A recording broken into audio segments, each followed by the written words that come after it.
ta' mill-Knisja ta' Sant'Antnin ta' Padova, il-Knisja tal-Patrijiet Franġiskani, fejn Silem, Għawdex, nilqgħu lilkom kollha li tinsabu ma' qudiem magħna permezz tal-mezzi soċjali, tat-televiżjoni jew anki tar-radju sabiex flimkien niċċelebraw il-qudiesa tal-ftuħ taż-żjara tal-Kurċifiss Mirakolus ta' Ġiesu f'Għawdex.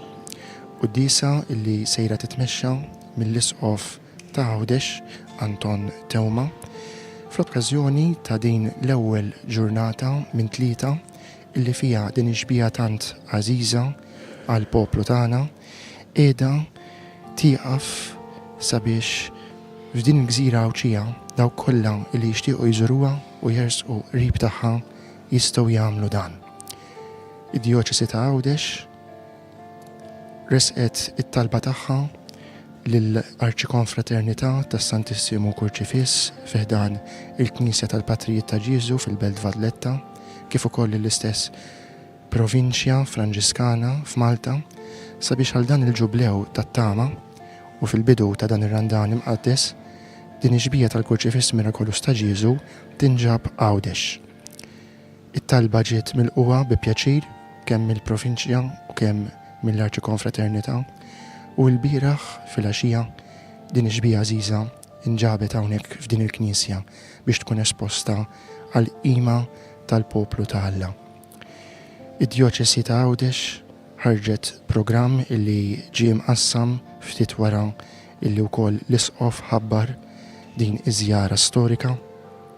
Programm estiż fuq 3 ijiem minn dalgħodu l-ġimgħa 7 ta' Marzu il-Knisja fetħet sa mill-5 ta' filgħodu u se tibqa' miftuħa sas-Sibt f'nofs il-lejl.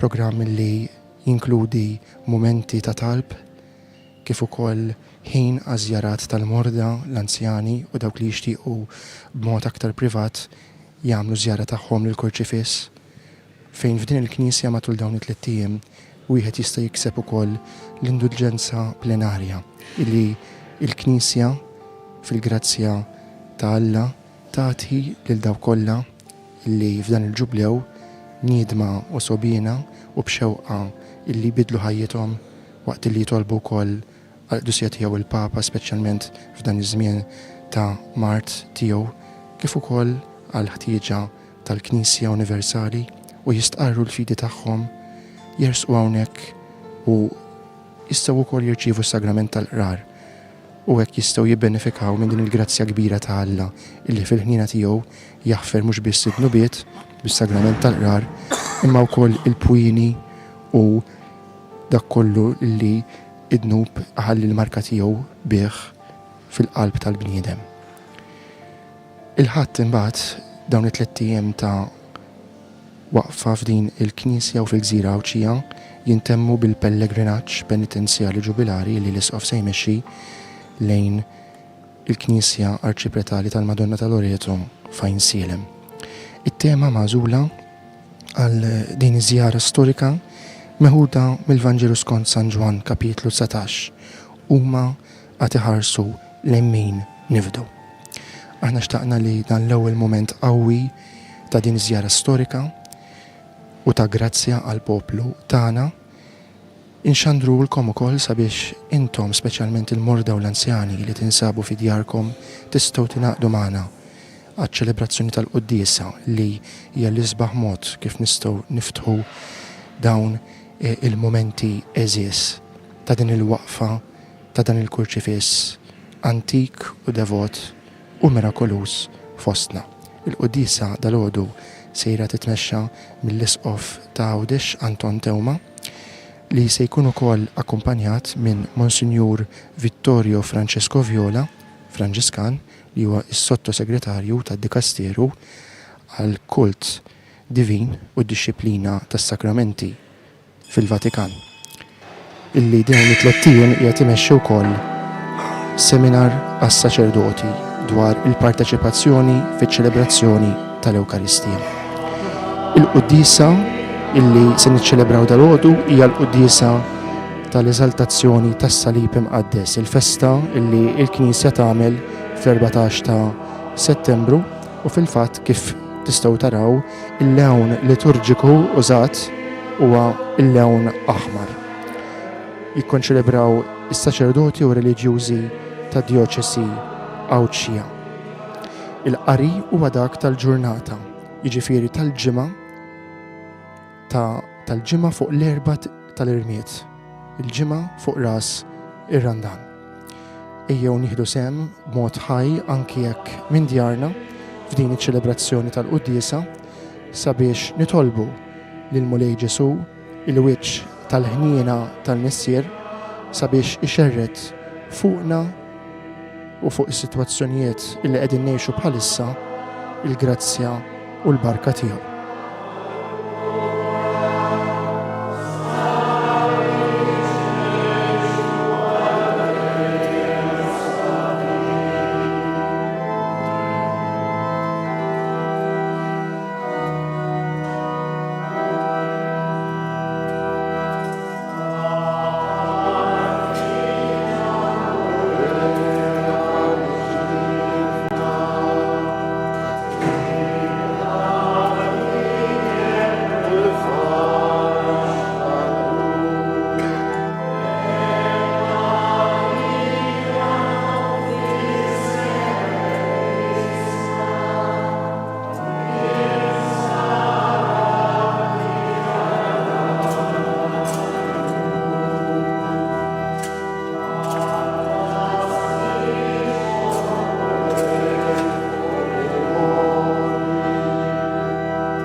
Ix-xbija tal-Kurċifiss Mirakolus ta' Ġiżu hija miżmuma bożza kbira mill-patrijiet Franġiskani fil-Knisja tagħhom tal-Belt Valletta, mhix meqjusa sempliċement bħala xbija artistika u devota, imma bħala relikwa tant ukoll illi tant devoti jersqu lejha biex minnha jiksbu il-grazzi mitluba mill-Mulej.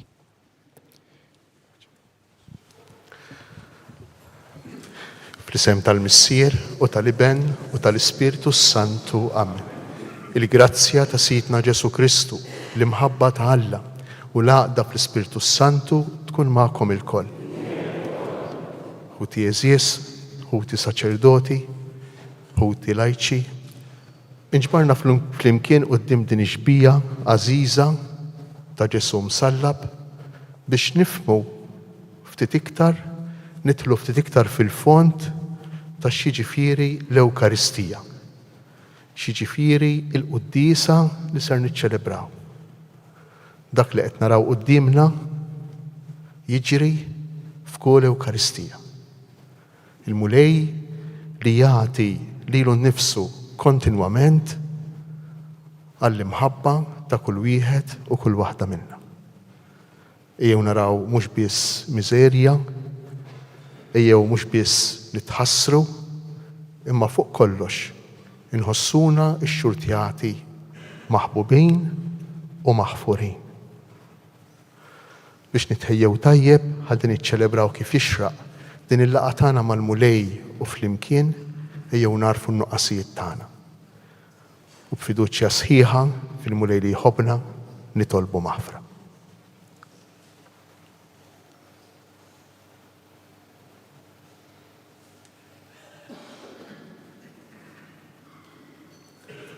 Flimkien nistqar l-Alla li jista' kollox u lilkom ħuti li jiena tnibt ħafna bil-ħsien, bil-kliem, bil-emin, billi ħallejt mirijieti, ħtijat tiegħi, l-ikbar ħtijat tiegħi. Għalhekk nitlob lill-imqazza Marija dejjem Verġni, lill-anġli, għad-dissin kollha u lilkom ħuti biex titolbu għalija lill-Mulej Alla tagħna. Iħenna lina Alla li jista' kollox, jaħfrilna d-nubitna u jwassalna għal ħajja ta' dejjem. Nitolb. O Alla, intrid li ibnek il-waħdini jieħu l-mewt tas-salib biex isalva l-bnedmin. Amen. Li kif arafna l-misteru tiegħu fuq l-art, hekk jistħoqilna niksbu fis-sema il-frott tal-fidwa li tana ibnek Ġesu Kristu Sidna, li hu Alla, u miegħek jgħix u jsaltan flimkien mal-Spiritu Santu, għal dejjem ta' dejjem. Il-profeti sejrin jakkumpanjawna matul din il-mixja tar-Randan u jgħinuna ngħixu dan iż-żmien kif tassew titlob minnu l-Knisja. Nisimgħu l-profeti Iżajja fil-qari ikellimna dwar il-veru sens tas-sawm. Qari mill-ktieb tal-profeta Iżajja. Dan jgħid il-mulej, iftaħ garġik għajja la tiskoċ, ol leħnek bħal tromba, dnubhom uri lill-poplu tiegħi, u ħtijietom lil dar Ġakob. Imma lili kuljum ifittxu, jistiequ jaraw triqati, bħalli kieku ġens li jagħmel is-sewwa u li ma ħalliex l-ordnijiet ġusti ta' Alla tiegħu. Jitolbuni ġudizzji fis-sewwa, jixtiequ jersqu lejn Alla. Għaliex somna u int ma ħarisx, akkistna ruħna u int ma ntbaħx. Araw, fjum is-sawm tagħkom tagħmlu li tridu u taksu l-ħaddiem tagħkom. Araw, issumu bil-kwistjonijiet u l-ġlied u tidorbu bil-pon bla ħaq. Jekk issumu kif qegħdin issumu issa, leħinkom ma jinstamax fil-għoli. Jaqgħu jien joġobni sawm bħal dan, jum biex bniedem jakkes lilu nnifsu, biex ibaxxi rasu bħas-simar u jimtet fuq ix-xkora u irmiet. Tgħidlu int dan sawm jum joġob lill-mulej. Jaqgħu mhux dan is-sawm li jien irrid, jiġifieri li tħoll l-irbit tal-ħażen u tqaċċa tixkiel tal-madmad, li tibgħat ħielsa l-maħqurin u tkisser kull madmad. Mhux li taqsam ħobżok ma' minnu bil-ġuħ u tdaħħal f'darek lill-msejken bla saqaf. Mhux li tlibbes il-mintara arwien u n-nies ta' darek ma tinsihomx. Imbagħad ifittx b'ħażżerni id-dawl tiegħek u malar talaqlek il-ġerħa tiegħek. Quddiemek timxi l-ġustizzja tiegħek u l-glorja tal-mulej timxi warajk. Jekk biss issejjaħlu wieġeb il-mulej, jekk tajjatlu jgħidlek hawn jien. Il-kelma tal-mulej. Qalb maqsuma u sobina ma twarrabiex u Alla.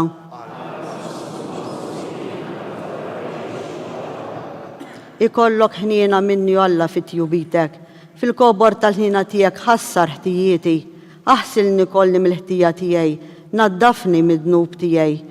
Qalb maqsum. Għax jien narafhom ħtijieti, id-dnub tiegħi dejjem qudiemi, kontri biss jiena dnibt u dak li hu ħażin f'għajnejk għamilt. Qalb maqsum.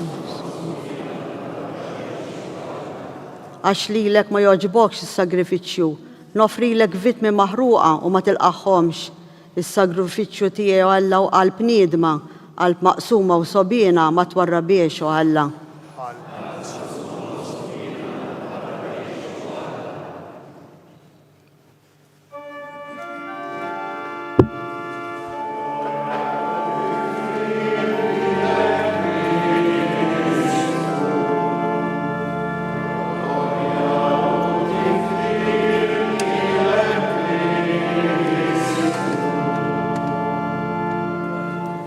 Fittxu l-ġid u mhux id-deni jekk tridu tgħixu u l-mulej ikun magħkom.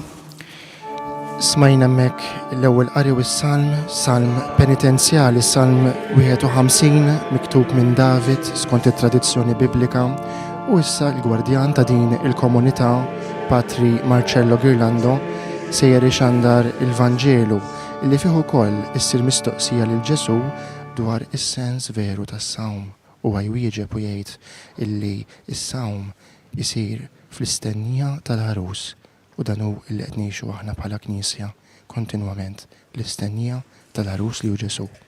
Il-mulej magħkom. Qari mill-Vanġelu skont San Matew.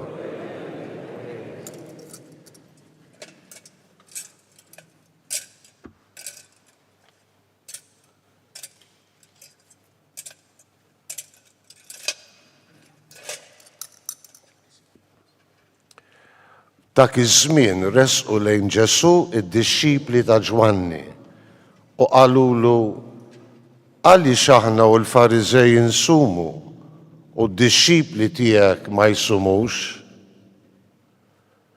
għalilhom Ġesu. U għal-mistednin tal-arus se jsowdu qalbhom sakemm l-arus ikun għadu magħhom. Imma jasal il-jum meta l-arus jaħduhulhom minn magħhom u mbagħad isumu. Il-kelma tal-mulej. Nisimgħu issa riflessjoni f'din l-okkażjoni ta' dal-għodu mill-isqof ta' Għawdex Anton Tewma waqt din il-quddisa tal-ftuħ taż-żjara tal-Kurċifis fostna.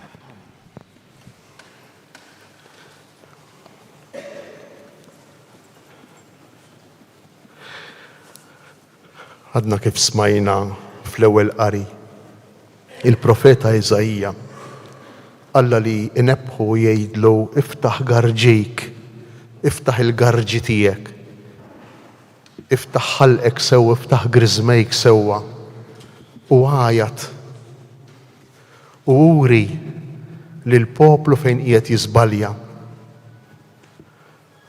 Tiqafx, tiskoċċ milli turi l-ħtijiet tal-poplu.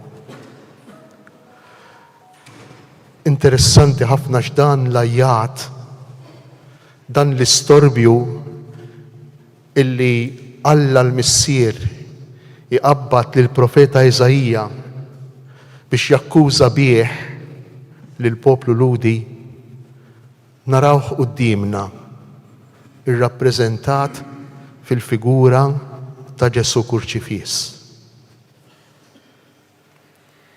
Hemmx garġi iktar miftuħin, hemmx għajta iktar kbira,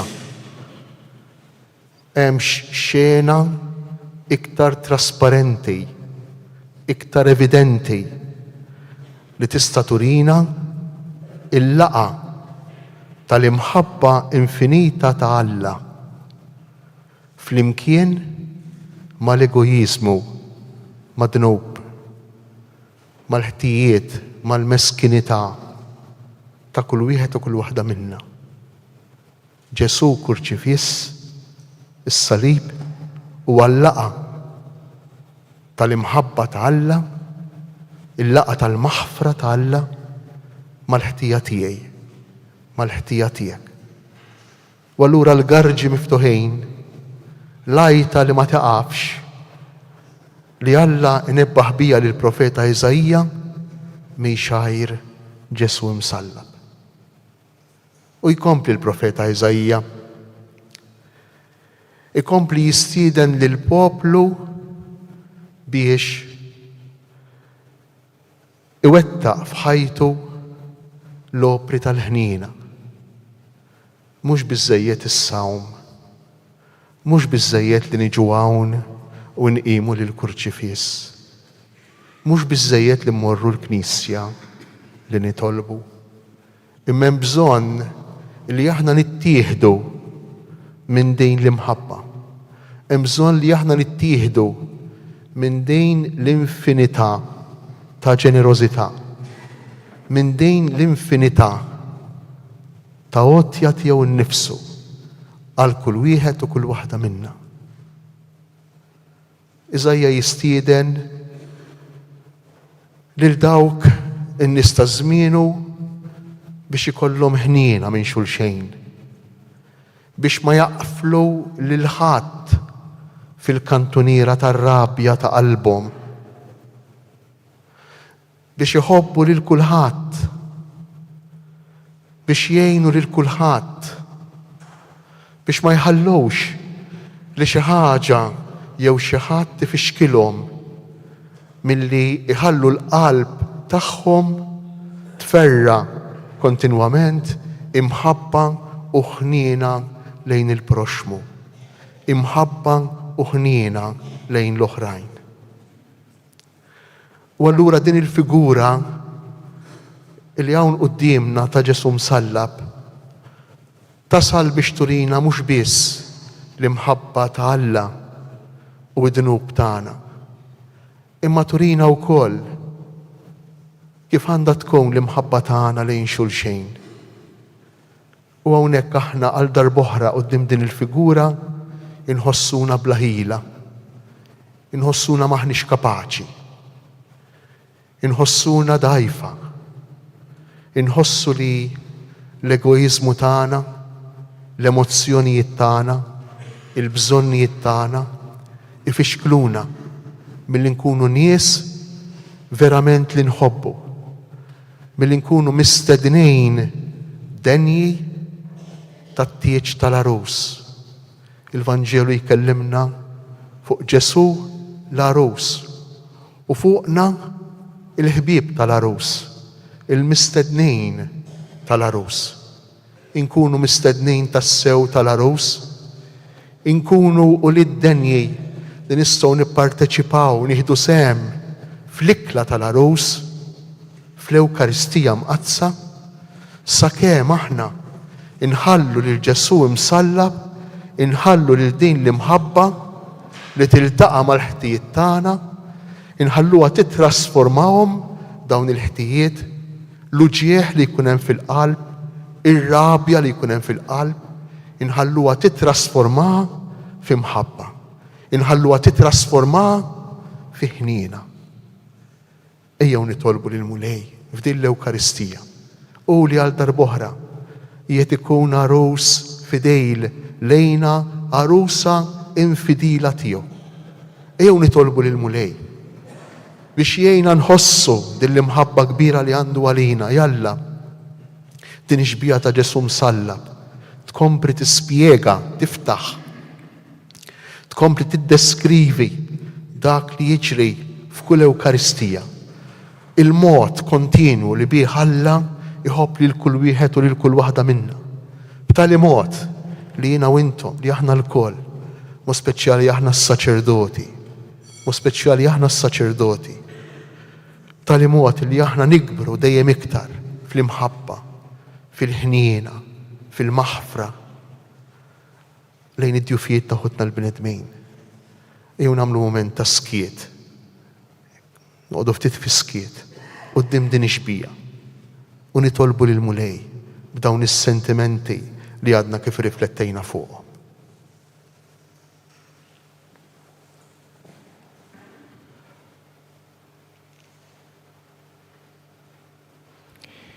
Smajna hemmhekk l-omelija tal-Isqof ta' Għawdex Anton Tewma li tista' tkun ukoll riflessjoni li tindirizzana għal dawn il-ġranet li ġejjin madwar din ix-xbija ta' Ġesu Kurċifiss illi hija xbija li tqanqal fil-qalb tagħna sentimenti ta' soba u indiema, konverżjoni vera kif titlob minna l-kelma t'Alla f'dan iż-żmien qaddis tar-Randan illi issa diġà ninsabu fit-tielet jum tiegħu.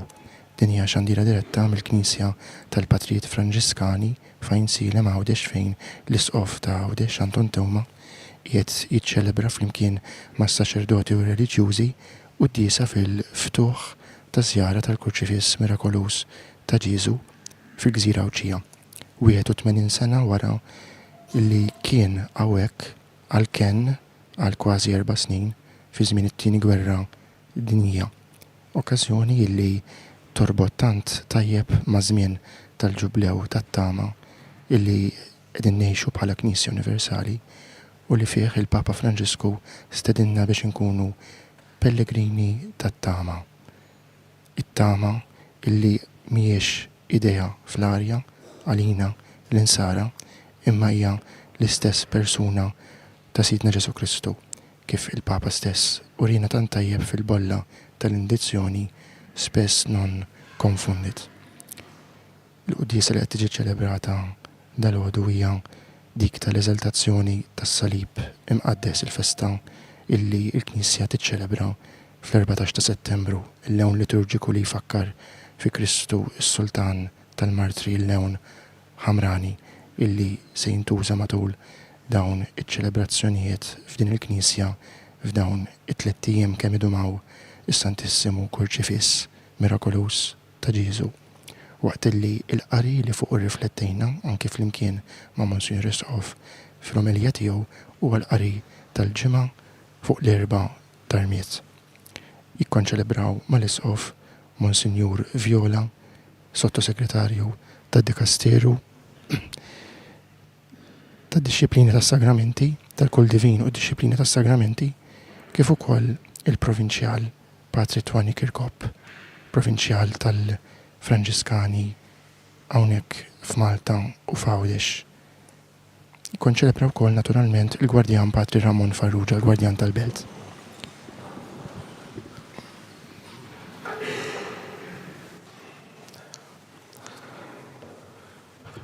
Fiduċja sħiħa lejn il-missier li tanti ħobna li wasal biex saħansitra jagħtina lill-ibnu ejjew nresqu it-talbiet u x-xewqat tagħna. Għall-isqfijiet, il-presbiteri u djakni biex ikunu ministri li jħabbru l-kelma tiegħek li taħfer u salva nitolbu. Ismana nitolbu mulej. Għal kull min isofri minn inġustizzja u moħqrija biex titradlu id-dinjità tiegħu ta' bniedem maħluq fuq ix-xbija tiegħek nitolbu. Ismana nitolbuk mulej. Għal foqra u l-batuti tas-soċjetà biex fir-randan isibu solidarjetà u għajnuna mill-komunità nisranija nitolbu. Ismana nitolbuk mulej. Għalina biex l-osservanza esterna ta' penitenza tkun sinjal ta' konverżjoni profonda fil-qalb u fl-ispirtu nitolbu. Ismana nitolbuk mulej. Ejju nitolbu biex dawn il-ġranet illi fostna għandna lil din ix-xbija ta' Ġesu msallab irresquna dejjem iktar bħala poplu nisrani u mhux biex inkunu dixxiepli dejjem iktar awtentiċi tal-mulej Ġesu li jixtieq biss il-ġejt il-ferħ lejna ta' kull bniedem nitolbu. Ismana nitolbuk mulej. Fiskiet nitolbu lil mulej il-bżonnijiet u x-xewqat tagħna.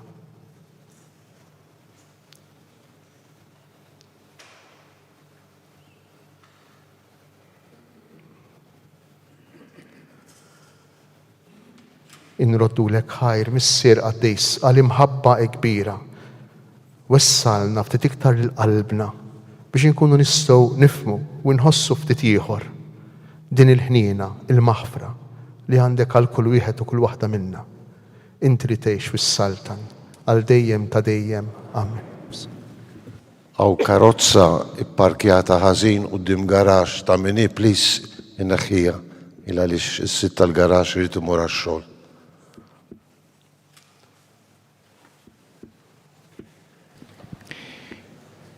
Naddu issa l-moment tal-offertorju, il-ħobs u l-imbit li jiġu offruti fuq l-altar biex jinbidlu fil-ġisem u d-dem tal-mulej.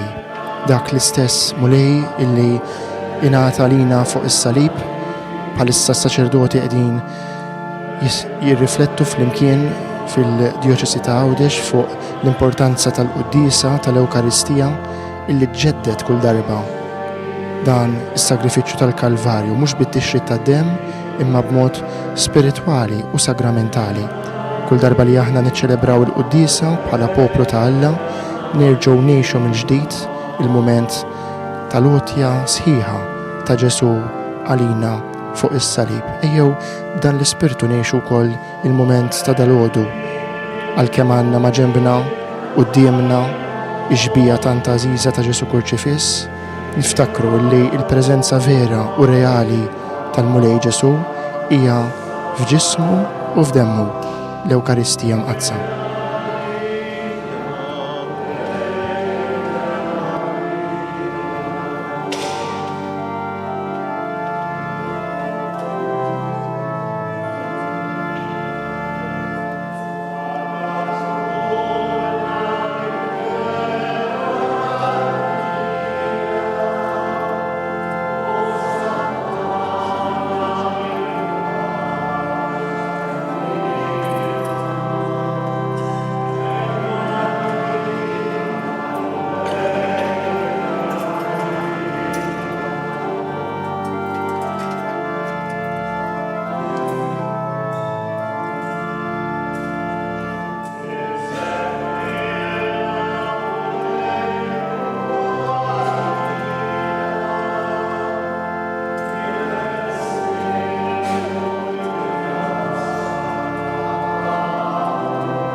Itolbu ħuti biex is-sagrifiċċju tiegħi u tagħkom ikun joġob l-Alla l-Missier li jista' kollox.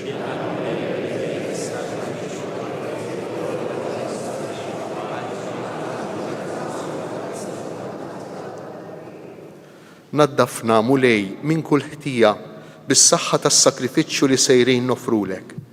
Bih neħħadnu bit-tana fuq is-salib ibnek Ġesu Kristu Sidna li jgħix jisaltan għal dejjem ta' dejjem. Il-mulej magħkom. Nerfgħu qlubna l fuq. Niżżu ħajr lill-mulej Alla tagħna. Sewwa u xieraq tas-sew mulej Missier Qaddis, Alla ta' dejjem li tista' kollox. Tajjeb u taġid għalina li dejjem u kullimkien inroddulek ħajr. Intritt li s-salvazzjoni tal-bniedem isseħħ fuq l-għowda tas-salib biex mingħajr nibtet il-mewt toħroġ il-ħajja u l-għadu li rebaħna minn fuq is-siġra jintrebaħ minn fuq l-għowda tas-salib bi Kristu Sidna. Bih ifaħru l-kobor tiegħek l-anġli, iqimuk id-dominazzjonijiet, jitredu quddiemek is-setat, il-koll ferħana jfaħruk is-smewiet mas-serafini u l-qawwiet tas-sema. Flimkien ma tagħhom ilqa' nitolbuk it-tifħir tagħna waqt li bil-qima intennulek. Qaddis, Qaddis, Qaddis, mulej Alla tal-eżerċiti, is-smewiet u l-art mimlija bil-glorja tiegħek. Osanna fl-ola tas-smewiet, imbirek minn ġej b'isem il-mulej, osanna fl-ola tas-smewiet.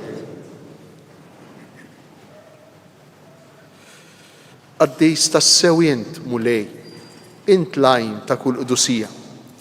Qaddes għalhekk nitolbuk dawn l-offerti bil-barka tal-Ispirtu tiegħek biex isiru għalina il-ġisem u d-dem ta' Sidna Ġesu Kristu li meta kien se jingħata biex minn raj ħibati ħajl ħobs, ratt il-ħajr, qasam tal id-dixxipli tiegħu u qal: ħudu u kulu il-kol minn dan, għax dan huwa ġismi li jingħata għalikom. Ġisem imqaddes ta' Ġesu imsammar għalija fuq is-salib, jiena nħobbok u nadurak, Sinjur tiegħi u Alla tiegħi.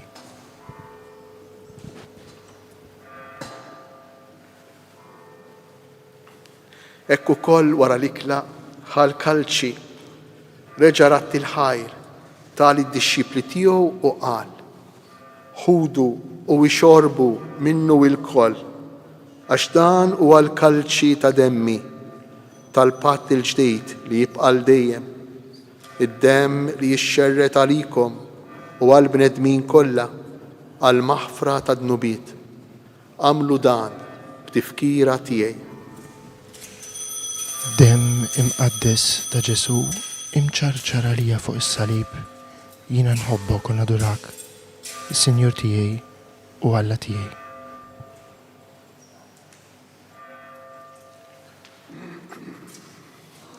Danu il-misteru tal-fidi, inħabru il-mewt tiegħek mulej, inxandru bil-ferħ il-qawmin tiegħek, nistennewk sa ma tiġi fil-glorja. Għalhekk aħna u nagħmlu dan b'tifkira tal-mewt u l-qawmien ta' Sidna Ġesu Kristu, nofrulek mulej il-ħobs tal-ħajja u l-kalċi tas-salvazzjoni, u nroddulek ħajr għax oġbok tilqana hawn quddiemek biex naqduk. U miċ-ċokon tagħna nitolbu li l-Ispirtu Santu jaqqadna f'ġisem wieħed lilna li nieħdu sehem mill-ġisem u d-demm ta' Kristu. Ricordati, Padre, della tua Chiesa diffusa su tutta la terra. Rendila perfetta nell'amore, in unione con il nostro Papa Francesco, il nostro Vescovo Anton, me indegno tuo servo, i presbiteri e i diaconi.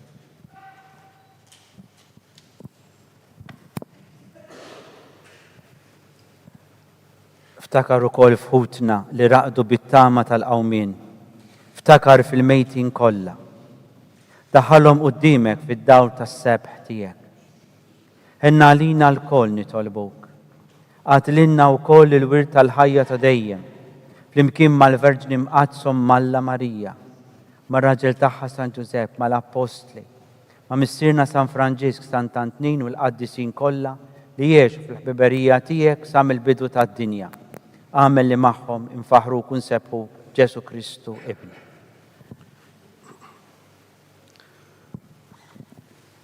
Bi Kristu ma' Kristu u fi Kristu jingħata lilek Alla missier li tista' kollox, flimkien mal-Ispirtu Santu kull ġieħu glorja għal dejjem ta' dejjem. Amen. Ejjew nitolbu kif għallimna u ridna nagħmlu liben ta' Alla għas-salvazzjoni tagħna. Missierna li inti fis-smawiet jitqaddes ismek, tiġi saltnatek, ikun it-tritient kif fis-sema hekk fl-ard. Ħobżna ta' kuljum għatina llum. Aħfrilna d-nubitna bħalma naħfru lil minuħati għalina. Iddaħħalniex fit-tiġrid, isteħlisna fid-dejn. Eħlisna nitolbuk mulej minn kull deni. Għatina fit-tiba u l-ħnina tiegħek il-paċi fi żmienna biex inkunu ħielsa dejjem midnub u mħarsa minn kull inkwiet. Aħna u nistennew u nittamaw lejna u l-miġja tas-Salvatur tagħna Ġesu Kristu. Mulej Ġesu Kristu li qed lill-Apostli tiegħek inħallilkom isliem natikom islim tiegħi. Tħarix lejn dnubitna, iżda ħares lejn il-fidi tal-Knisja tiegħek. Għatija sliem u l-għaqda li jint trid fija, int li tgħix u s-saltan għal dejjem ta' dejjem. Il-paċi tal-mulej tkun dejjem magħkom.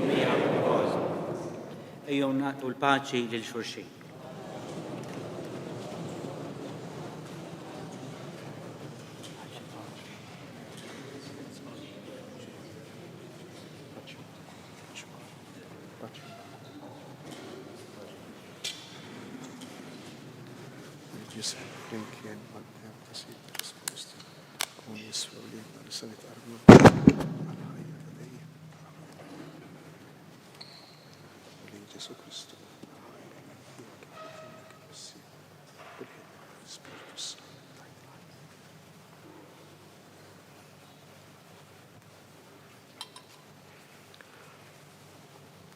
Danu il-ħaruf ta' Alla, danu Ġesu li jerfa' fuq l-ħtija tagħna. Ħenjin aħna li aħna mistiedna għal din l-ikla tal-ħaruf mulej ma jissoqlix li tidħol taħt is-saqf tiegħek. Stejt kelma waħda u ruħi tkun infejn.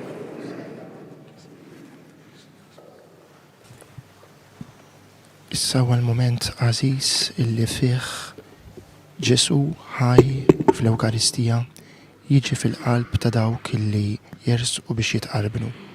U għal-moment illi fih anki aħna illi qed insegwu din iċ-ċelebrazzjoni minn djarna minħabba li ma nistgħux inkunu preżenti fiżikament, nagħmlu wkoll it-qalbina tax-xewqa biex nuru tassew ix-xewqa sinċira tal-qalb tagħna illi nilqgħu lil Ġesu fil-ħajja tagħna u fil-qalb tagħna. Ġesu, jiena nemmen li inti nsabta bil-ħaq fis-sagrament tal-Ewkaristija. Irrid inħobbok fuq kollox u fuq kulħadd. Inti taf li nixtieq nirċevik ġewwa fija.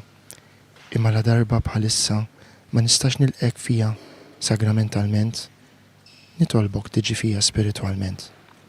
Ejja għandi Ġesu tiegħi biex jien niġi għandek. Ħeġġiġni bl-imħabba għalik biex f'ħajti u f'mewti jiena nemmen fik, nitma fik u nibqa' nħobbok għal dejjem.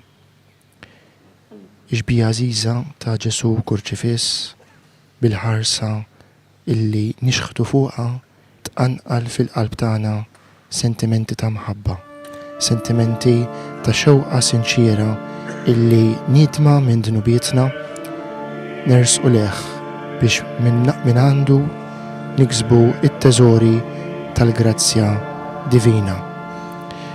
Il-Qaddis Malti Don George Preka kien iħobb jirreferi għal kurċifiss bħala il-ktieb il-kbir illi meta nħarsu leħ u nikkontemplawh tassew nistgħu naqraw l-imħabba kbira ta' Alla għalina il-bnedmin. Imħabba illi f'dan il-ġublew tat-tama tidher ukoll fis-sinjal il-kbir tar-rikonċiljazzjoni ma' Alla li huwa s-sagrament tal-qrar, kif ukoll fil-possibilità illi fit-tliet knejjeż ġubilari fid-Djoċesi ta' Għawdex u fl-oħrajn f'Malta niksbu l-indulġenza divina, l-indulġenza plenarja. Dan nistgħu nagħmluh ukoll f'dawn it-tliet ijiem jekk inżuru din il-Knisja u nindmu minn dnubietna, inwarbu kull rabta madnub, inħeġġu fina spiritu ta' mħabba u karità, nersqu għas-sagrament tal-qrar, nieħdu sehem fil-qudiesa u nitqarbnu u nitolbu skont il-fema tal-Papa. Fil-fatt fil-Knisja u imqasmin fuljetti illi jgħinu il-pellegrini illi jiġu jagħmlu din iż-żjara sabiex jersqu patteġġjament ta' talb ħalli jkunu jistgħu jiksbu din l-indulġenza. Quddiem din iġbija ta' Ġesu Kurċifiss, ġbija maħduma fis-seklu 17, attribwita lill-artist Alli Frate Innocenzo de Petralija, illi tagħna wkoll xogħlijiet oħra sbieħ fost l-oħrajn ta' kurċifissi. Wieħed minnhom huwa dak ħafniċken illi hemm fil-Katedral tal-Imdina u li hija ġbija illi jieħdu ħsieb tantozza il-membri tal-Arċikonfraternità tal-Kurċifiss imwaqfa fl-istess Knisja, flimkien naturalment mal-Fraternità Franġiskana taħt it-tmexxija bħalissa tal-Gwardjan Patri Ramon Farrugia.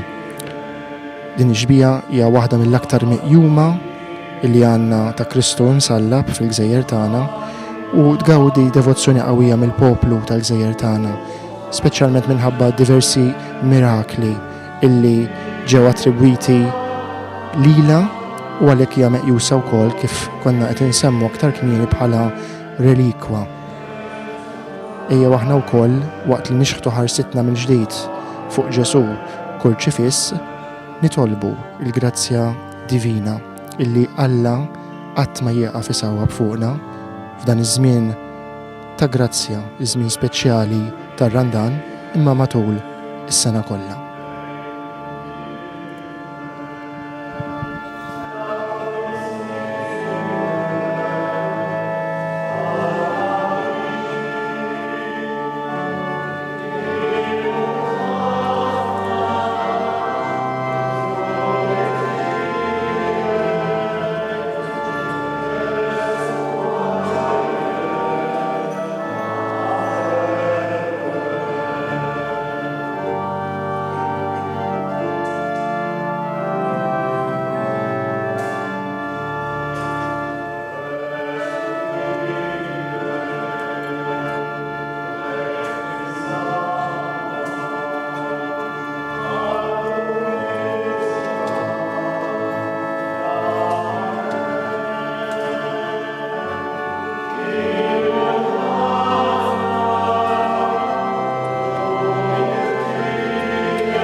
Smajna fil-prefazzju ta' din il-Quddisa din is-sentenza sabiħa indirizzata l-Missier inti rid lis-salvazzjoni tal-bniedem isseħħ fuq il-għoda tas-salib biex mnejn nibtet il-mewt toħroġ il-ħajja u l-għadu li rebaħna minn fuq is-siġra jintrebaħ minn fuq il-għoda tas-salib.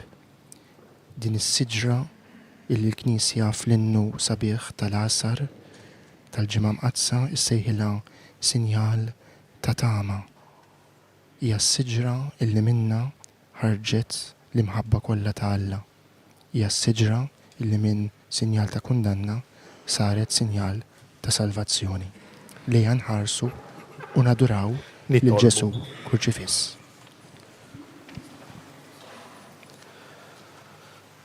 Issa li tmajtna bl-iklam qazza tiegħek, fiċ-ċokuntana nitolbuk mulej Ġesu Kristu biex kif bdejtna bis-salib tiegħek li fih l-ħajja tagħna, hekk ukoll twassalna fil-glorja tal-qawmien. Int li tgħix wis-saltan għal dejjem ta' dejjem.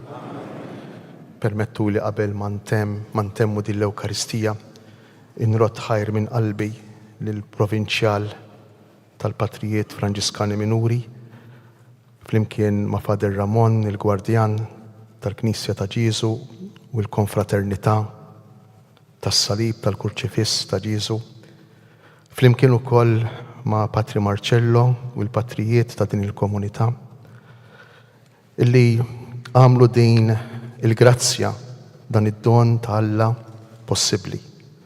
Ringrazzjahom minn qalbi u nitlob lilkom il-koll li qegħdin hawnhekk biex nitolbu, mhux biss f'dan il-mument, imma nitolbu b'mod speċjali matul iż-żmien tar-Randan biex din ix-xbija ta' Ġesu msallab li ġibna hawnhekk fostna li tqanqalna forsi emotivament, inħalluha tqanqalna fil-profond tal-qalb tagħna. Inħalluha tbidlilna għażliet tagħna, deċiżjonijiet tagħna, modi ta' kif naħsbuha. Biex dan ir-Randan ikun tassew mixja ta' tama lejn il-mulej Ġesu irxuxtat. Il-mulej magħkom. Iberikkom, iħariskom Alla li jista' kollox, il-Missier, l-Iben u l-Ispiritu Santu. Amen. Morru u għejxu fil-paċi ta' Kristu.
U hekk tintem din il-konċelebrazzjoni solenni dal-għodu mexxija mill-Isqof ta' Għawdex Anton Tewma flimkien ukoll ma' Monsignor Vittorio Francesco Viola, Franġiskan, li huwa s-sottosegretarju tal-Dikasteru għal-Kult Divin u d-Disciplina tas-Sagramenti, flimkien ukoll mal-Fraternità Franġiskana, l-Provinċjal, il-żewġ gwardjani, is-saċerdoti u r-reliġjużi tad-Djoċesi. Issa, is-saċerdoti se jkomplu bit-tielet u l-aħħar jum tal-konferenzi tagħhom ta' formazzjoni bit-tema il-parteċipazzjoni tas-saċerdoti fiċ-ċelebrazzjoni tal-Ewkaristija.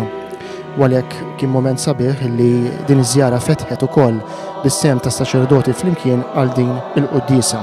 Infakru li issa hemm programm sħiħ ta' attivitajiet u anki opportunità li wieħed iżur dan il-Kurċifiss Mirakolus ta' Ġiesu kemm idum hawn Għawdex sal-Ħadd illi ġej, fost l-oħrajn kemm illum u kemm għada matul il-ġurnata hemm il-possibilità ta' żjajjar organizzati għal morda u residenti ta' djar tal-anzjani u l-lejla fis-sitta Patri Marcello Girlando, l-gwardjan ta' din il-komunità, imexxi hawnhekk qudiesa b'talb għal fejqan. Fil-għaxija, fit-8 u fid-9 il-Kummissjoni Diċesana Żgħażagħ sejra torganizza ċelebrazzjonijiet għall-adolescenti u ż-żgħażagħ. Infakru l-Knisja tibqa' miftuħa il-lejl kollu sa għada is-Sibt f'nofs il-lejl. Għada hija ġurnata miftuħa kollha għaż-żjajjar waqt li jkun hemm ukoll qudies matul il-ġurnata kif tistgħu taraw fil-programm, waqt li mbagħad il-mument il-prinċipali se jkun dak tal-ħadd li ġej l-ewwel ħadd ta' Randan fejn fl-4 ta' wara nofsinhar l-isqof imexxi pellegrinaġġ penitenzjali ġubilari biex bija tas Santissimo Kurċifiss minn din il-Knisja sa fuq it-suntir tal-Knisja Arċipretali tal-Madonna ta' Loreto fejn issir ċelebrazzjoni tal-kelma u taqima lis-salib imqaddis. Patri Marcello f'dik iċ-ċelebrazzjoni se jagħti wkoll katekesi dwar il-misteru tas-salib. Infakkar illi dawk l-anzjani fid-djar tagħhom illi għadhom jixtiequ trasport lejn il-Knisja ta' Sant'Annin illum jew għada sabiex iżuru l-Kurċifiss li kuntattjaw bla telf ta' żmien lil dar Arka fuq 21 56 57 73 21 56 57 73 biex jitolbu s-servizz ta' trasport lejn din il-Knisja.